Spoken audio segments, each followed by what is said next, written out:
Welcome back, guys. Reggie versus Alice coming to you with a new video.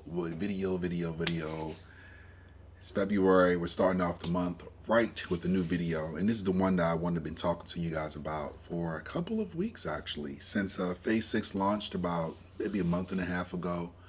It's an item that I've been wanting to get, something that I've never had actually in playing my private server experience, and that is the sword called the Claymore of Unholy Might. I just received this with my two-handed warrior Gressel, and I wanted to go over how it performed in raid and actually how it is a direct, and I mean direct, upgrade over the Ashkandi sword, which I've been using since Phase 3.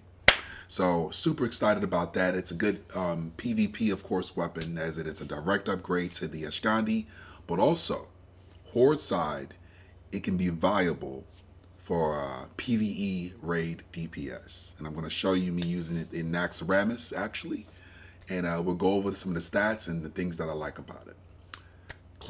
Claymore of the Unholy Might, Reggie versus Alice. Let's get into it. All right, boys. So we're here to talk about the Claymore of Unholy Might. First things first about the Claymore of Unholy Might. As you can see, I'm DPSing with it right now.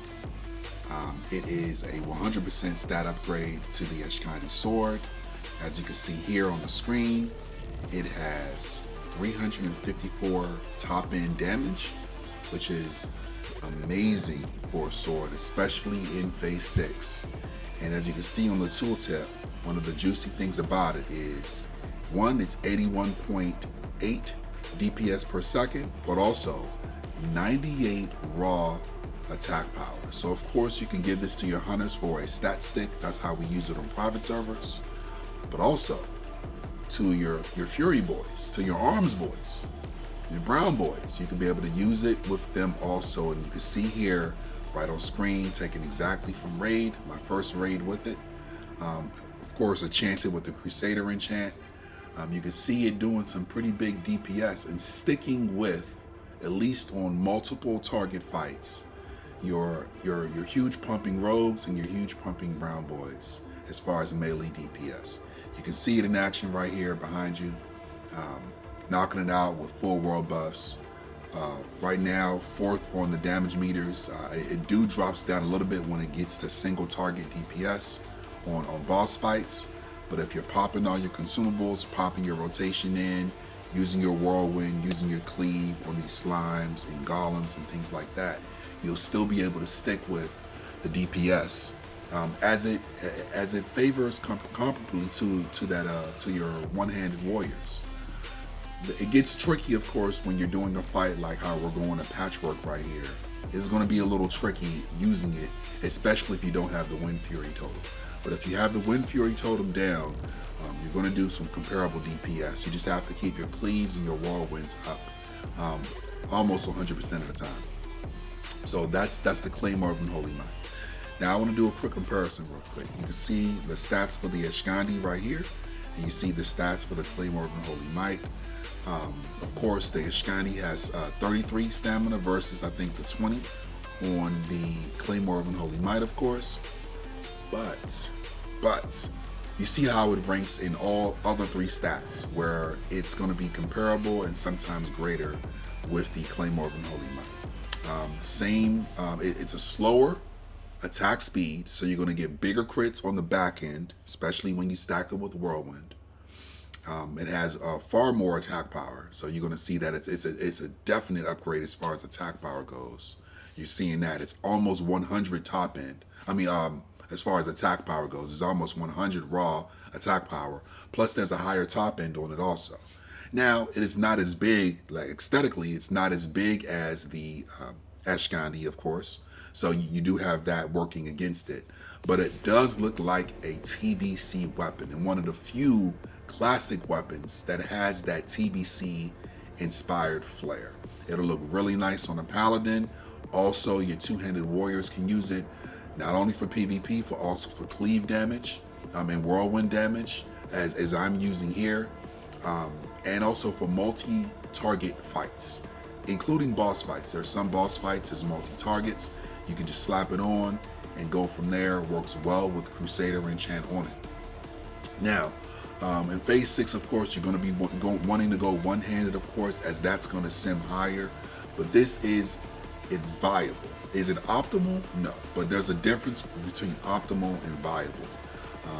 You're not going to be using this in like a speed run or anything like that, of course, but it's something that gives a little bit of different flair from your regular DPS.